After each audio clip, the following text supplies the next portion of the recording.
Good morning, I'm Tom Bird, Draycote Manager, and welcome to Draycote Water. We're out today with fellow guide and fishery ranger Lee Henfrey.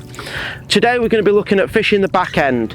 So as the season's progressed, the fly life and the buzzer hatches, now the water's getting cooler, has diminished. There's not as many, there is still a few, but they're not as prolific as they were, and the fish have started to turn their attention to the sort of fry patterns. Small bait fish, roach, perch, sticklebacks, and we're going to look about how we'd imitate those with various different flies and how we'd look to target some of the more grown on, better quality fish.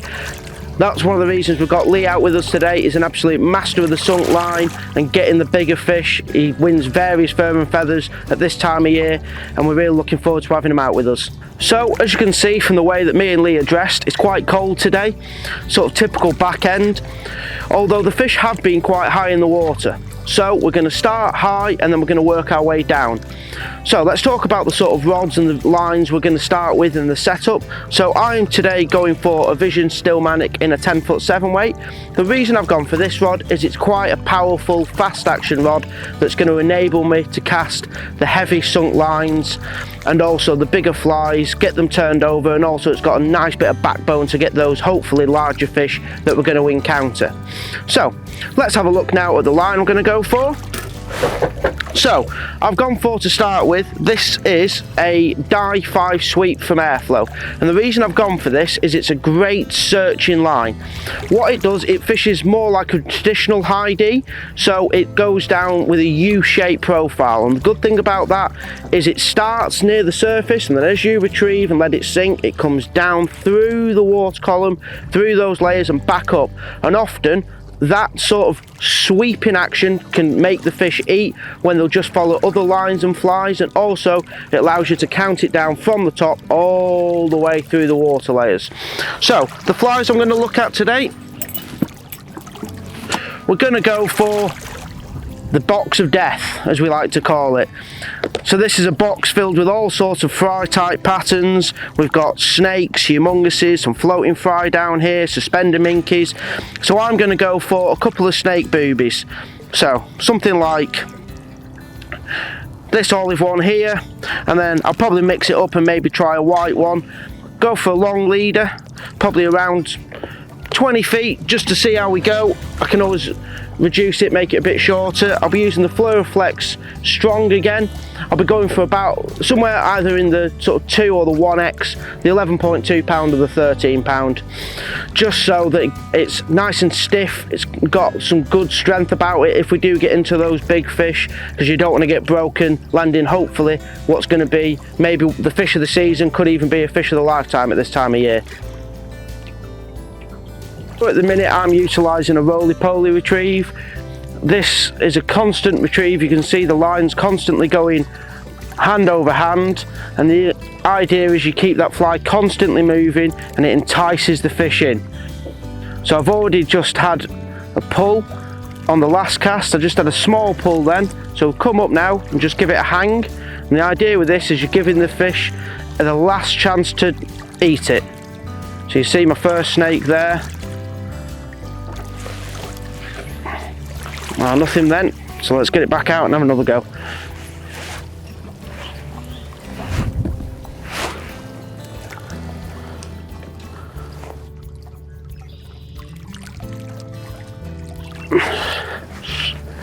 So we're into one. What I actually did then is I just cast out and I was going to count the flies down just to work the depth a little bit. Like I said, let that Dye 5 sweep just sink down, get that U, and it actually took the fly off the surface.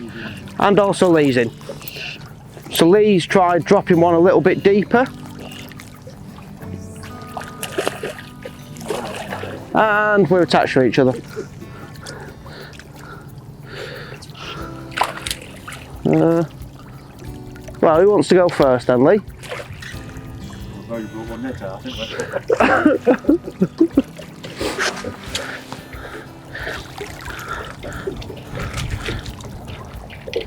As you can see, it's gone really well for the fishery guides here.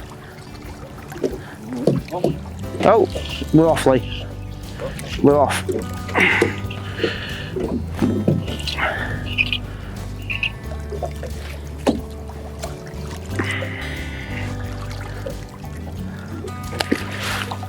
So I've got a better quality fish here, really nice silver tail. This is what we're after, is in the back of the net. So that's taken an olive booby snake, a little bit different to the one Lee's fishing. Mine's got yellow eyes, and it's a new one this year from Fario. There we go, look at that, beautiful tail, fighting fit Draycote rainbow. Let's get him back in the water and see if we can carry on getting some more.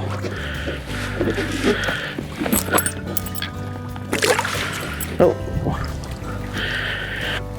So the fishing today has already been quite good.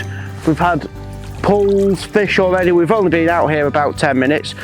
So let's talk about sort of the fishing towards the back end, where you want to be looking for and what you sort of want to be doing. So as we've said, you want to be fishing mainly the bigger flies, your snakes, your fry imitations, stuff like that. As you can see, the fishing towards the back end can be some of the best all year. Me and Lee especially really look forward to it. So what we're doing today is we're fishing quite high, but normally this time of year, few frosts, it gets cold, we'll be doing sort of what we're doing now, but maybe on a die 7, even a booby basher. If you've seen our video, Fishing Eyebrook in the hot weather, you'll see me utilising a booby basher there, and that can be equally as effective towards the back end. Again, water temperature gets cold, the fish go looking for the warmer water, and it can be fantastic. So, where are we fishing now? We're fishing just by P-Boy, which is slightly over to our left. And the reason we're fishing P-Boy is there's a shoal here, so that's a sunken island. It's a sort of key feature. We've got a number of them at Draycote. We've got Middle Shoal, we've got Musborough Shoal over there, and we've got Croft Shoal over there, and then the smaller one, Lamkert near X-Boy. So the reason we've chose here is there's a big weed bed that grows up in the summer, and then as it starts to die off now, October, November, going in towards the back end, lots of fry go around it, lots of food, the bigger fish hunt round the margins looking for it, and then they can come up the slope, feed on top of the weed bed on some fry. If it goes cold, they can just drop off the slope into the deeper water, and it's a really, really good hot spot into the back end.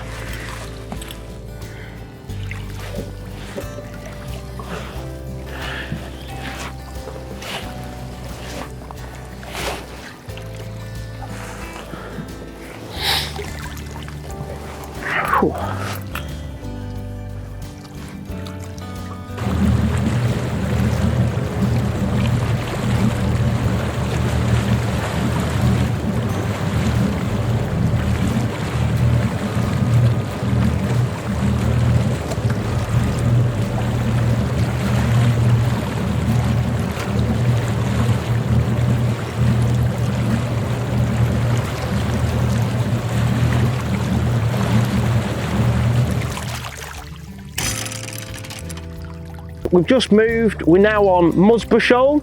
So Musborough Shoal is a big horseshoe, and it runs just off N-Boy, which is in front of us, comes out round to our right, and then we're just near Y-Boy, which is the top edge of it.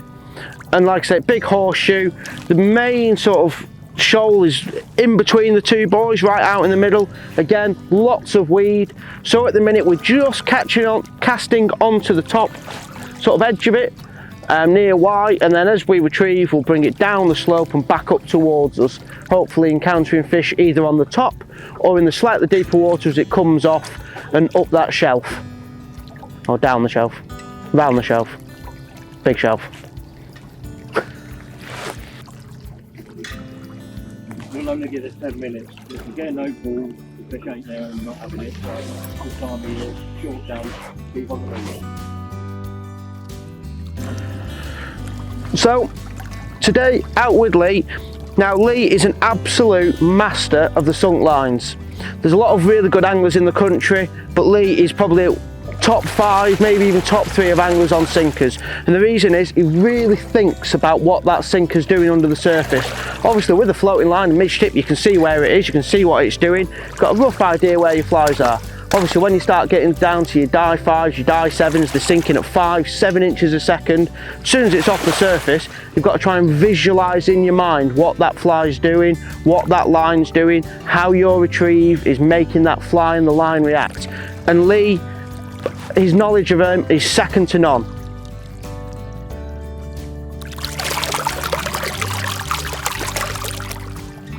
So I counted down, roly-poly in again. First time a little bit deeper and we're straight into a fish. Hopefully Lee's going to pass me the net. Thank you very much. As you can see, it's quite lively. They're normally out at this time of year, cool water temperatures, plenty of oxygen in the water, so they give a really good account of themselves. Let's use the power of this Stillmanic to get it under control. And in the back of the net. Again, lovely tail, great condition, fully finned. This is what we come out here in the cold weather for. As you can see, there's the Fario snake, just in the scissors. Oh, was going to hold him up. Tell you what, he was happy in the net, let's just slip him straight back. Away he goes. Let's get another one. We're fishing sort of boobies out in the middle over the shoals, obviously looking for the more resident fish. When the season starts again, me and Lee, obviously we work the first few days, but as soon as we get a day off together, we like to get out here in March and target these overwintered fish that have been left alone for the winter. You know, in a season we stock over 30,000 fish, sort of nearer 35,000 at Draycote, and our records show that at the end of every year we tend to finish with sort of 16,000, 17,000, maybe up to sort of 18, 19 some years are still left in. Now, at the start of the year, we start at zero again and then we restock our 30-odd thousand. But it shows that there's a good head of fish that will be there through the winter. More often than not, they overwinter on the bottom, like where we are now, on the mussel beds, picking up shrimps, and basically just sort of sat down there in the warmer water, waiting for it to warm up again so they can get on the feed on the buzzers. But if you can get out here early season, you know, die 7s, die 8s, doing what we're doing now with snakes and boobies, you can get some absolutely fantastic fish. And it gives you a bit of a break. Obviously it fishes really well early season, gives you a bit of a break and a good chance of getting some great fish right at the start of the season.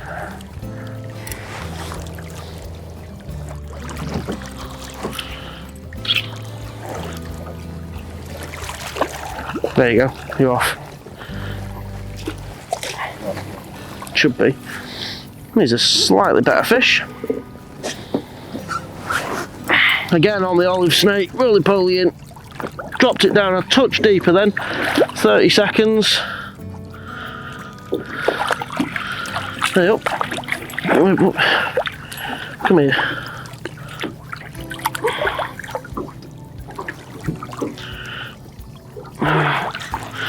He's made a bit of a mess of my leader. And again, straight back. We'll see you next year, mate.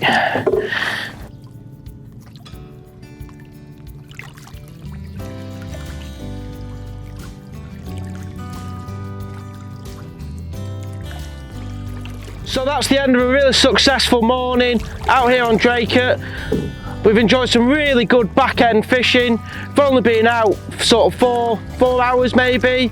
Probably had maybe 10 fish to the boat, loads of other chances and pulls. So get out into the back end, enjoy some great fishing while you still can.